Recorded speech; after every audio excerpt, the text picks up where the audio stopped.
Bismillahirrahmanirrahim. Assalamualaikum warahmatullahi wabarakatuh. Kembali berjumpa dengan saya di pertemuan ketiga, tepatnya di bab ketiga, dan kita masih membahas mata kuliah akuntansi manajemen dengan topik job order costing atau analisa pesanan. Ya, pada pertemuan kali ini saya awali dengan proses produksi. Secara umum proses produksi itu diklasifikasikan menjadi dua, yaitu pertama adalah terus menerus dan yang kedua itu adalah terputus-putus. Untuk yang pertama adalah terus menerus, itu adalah proses produksi suatu barang atau jasa yang sifatnya dilakukan secara kontinus, secara terus menerus dalam waktu ke waktu.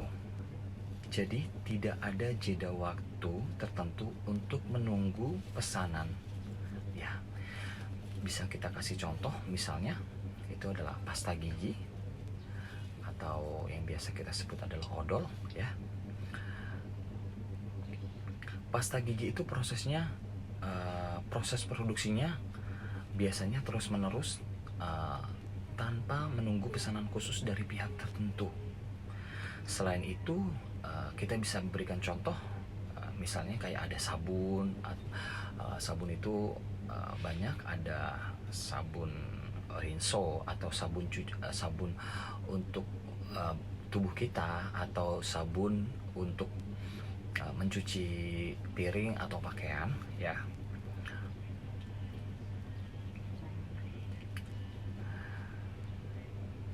Atau mungkin barang-barang rumah tangga lainnya yang sifatnya sangat umum, ya.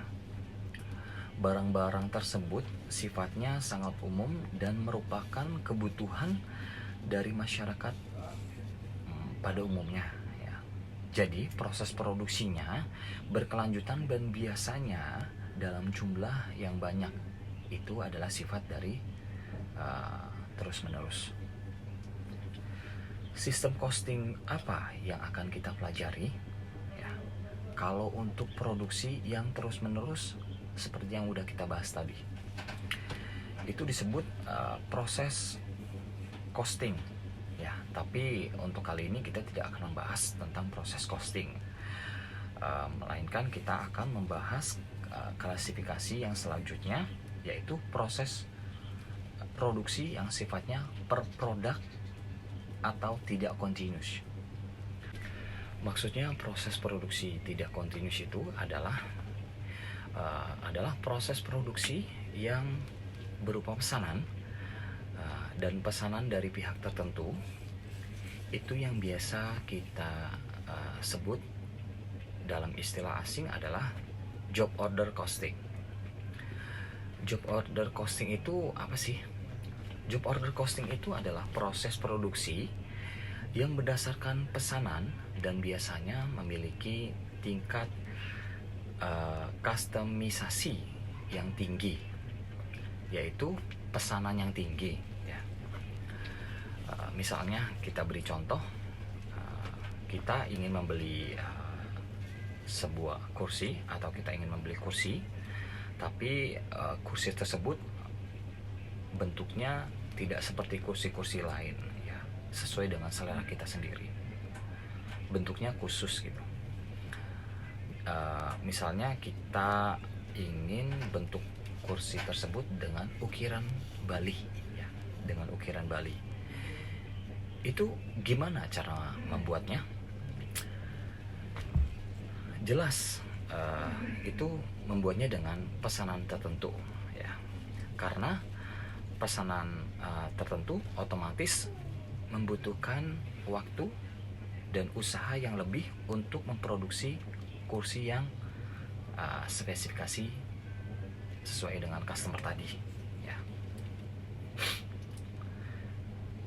Sehingga akibat cost-nya akan lebih mahal dari kursi-kursi yang ada di toko tersebut atau yang sudah didisplay di toko-toko tersebut. Tapi untuk yang sesuai dengan pesanan biasanya itu mahal, biasanya lebih mahal, karena membutuhkan waktu yang mungkin agak lama untuk proses produksinya gitu. Mungkin membutuhkan bahan-bahan khusus, misalnya kita minta kursi dengan ukiran Bali yang tadi, tapi dengan bahan baku kelas 1, misalnya, sedangkan yang disuruh itu adalah bahan-bahan bakunya kayu kelas 2. Jadi pesanannya itu adalah khusus. Kaitannya dengan akuntansi adalah proses costingnya, yaitu proses costingnya akan berbeda dengan proses costing untuk barang yang diproduksi secara terus-menerus atau continuous. Job order costing itu biasanya diterapkan di perusahaan-perusahaan yang produksi produk atau jasa sesuai dengan pesanan yang tadi sudah saya kasih contoh. Misalnya pemesanan kursi adalah perusahaan mebel ya. Karakteristik pada umumnya adalah misalnya jasa untuk produk yang diproduksi sangat bervariasi sesuai dengan pesanan. Dan yang kedua itu biasanya diakumulasi per pesanan setiap kali satu pesanan selesai dikerjakan. Jadi tidak merata ke seluruh barang yang telah diproduksi, tapi khusus pemesanan setiap kali satu pesanan selesai dikerjakan gitu. Misal kayak contoh tadi, kalau kita memesan kursi dengan kayu atau dengan kelas 1, costingnya akan beda dengan kursi dengan menggunakan kayu kelas 2 ya. Karena apa ya? Karena harga bahan bakunya itu pasti berbeda ya. Kecenderungannya kayak kelas 1 akan lebih mahal kalau kita berasumsi modelnya sama antara kelas 2 yang tadi. Dan yang ketiga, biaya per unit dihitung dengan cara membagi total biaya pesanan dengan jumlah unit produksi yang diproduksi untuk pesanan yang bersangkutan ya. Maksudnya di sini apa gitu. Tadi saya sudah contohkan adalah kursi tadi, misalnya orang tersebut atau satu orang tersebut atau satu atau dua orang memesan kursi dengan karakteristik yang sama tapi jumlahnya 10. Maksudnya total untuk memproduksi 10 kursi tadi yang khusus pesanannya tapi karakteristiknya pesanannya sama gitu.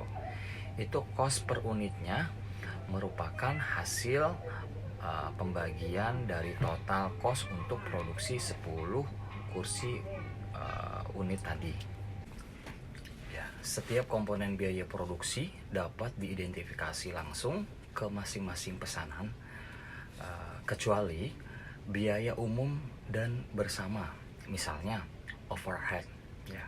Oleh karena itu dan job order costing, biaya produksi diklasifikasi menjadi biaya bahan baku langsung, biaya tenaga kerja langsung, dan overhead.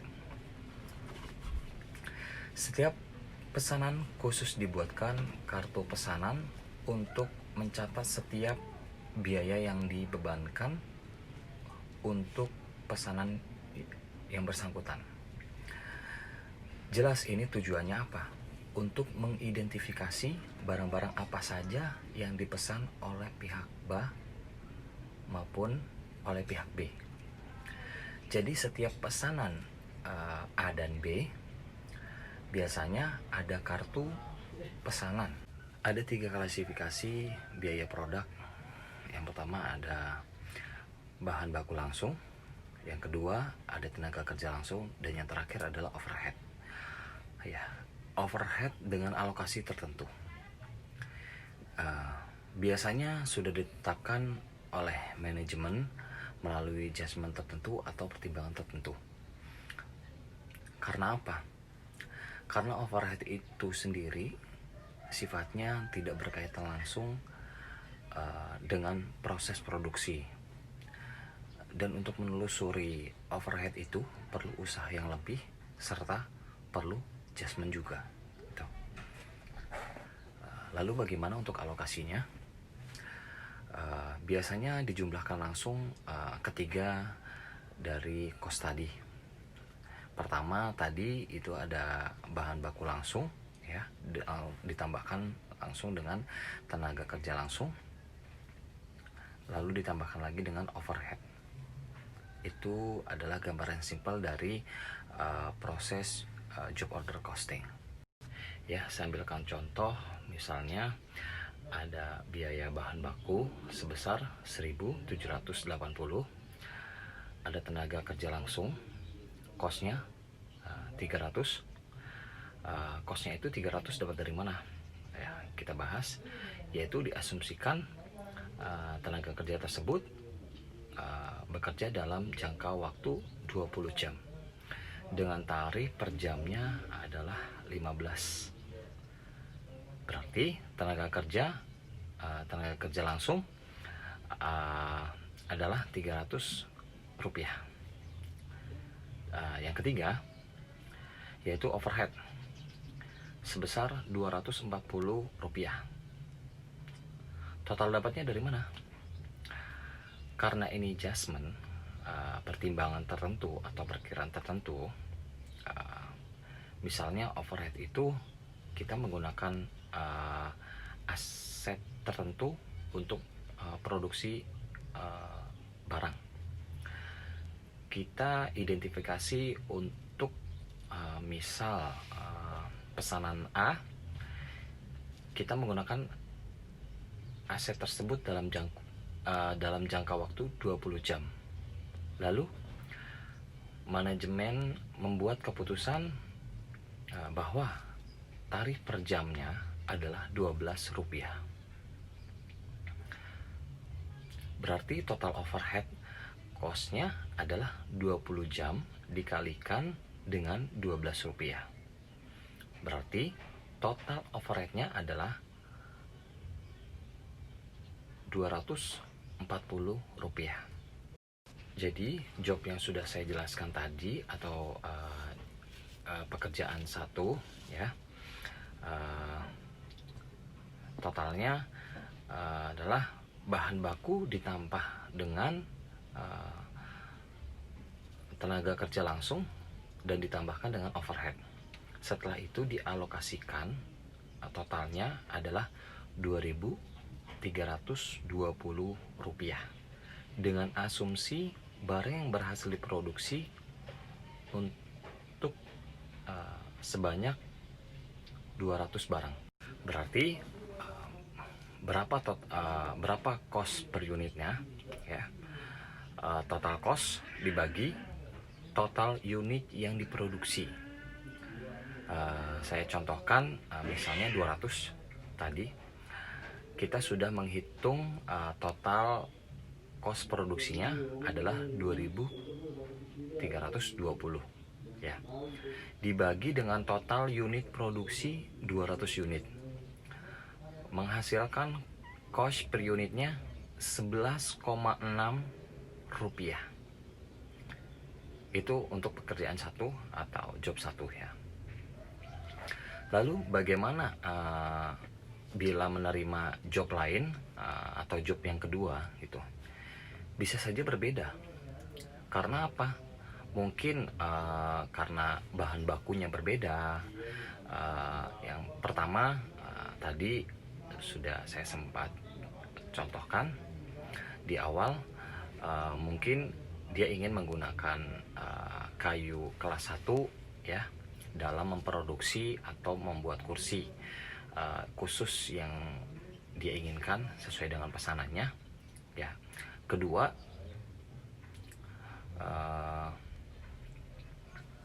tenaga kerjanya bisa saja berbeda gitu, bisa mungkin lebih lama ya, bisa mungkin lebih cepat. Yang tadi ingin membuat kursi dengan ukiran tertentu, tapi dengan keahlian dari tenaga kerjanya yang berbeda, jelas semakin ahli tenaga kerja maka akan semakin mahal pula biaya produksinya. Jadi job order costing itu memiliki sistem atau proses costing yang berbeda dengan costing barang yang diproduksi secara continuous atau terus-menerus. Proses costingnya kecenderungan lebih sederhana untuk barang-barang yang diproduksi secara terus-menerus atau secara continuous. Karena apa? Karena kita dalam satu sistem, kita mungkin sudah bisa set dari awal berapa cost produksinya, misalnya dari bahan bakunya berapa, bahan kimianya berapa, tenaga kerjanya berapa. Kita bisa set dari awal, lalu produksinya secara terus-menerus, tidak perlu ada perubahan di tengah jalan, atau tidak perlu ada perubahan sistem, tidak perlu juga ada perubahan harga di tengah periode. Tapi untuk job order itu sistem costnya khusus per pesanan. Oke, terima kasih telah diberikan kesempatan untuk membahas di bab ketiga. Semoga bermanfaat bagi kalian yang mendengarkan. Billahi taufik wal hidayah. Wassalamualaikum warahmatullahi wabarakatuh.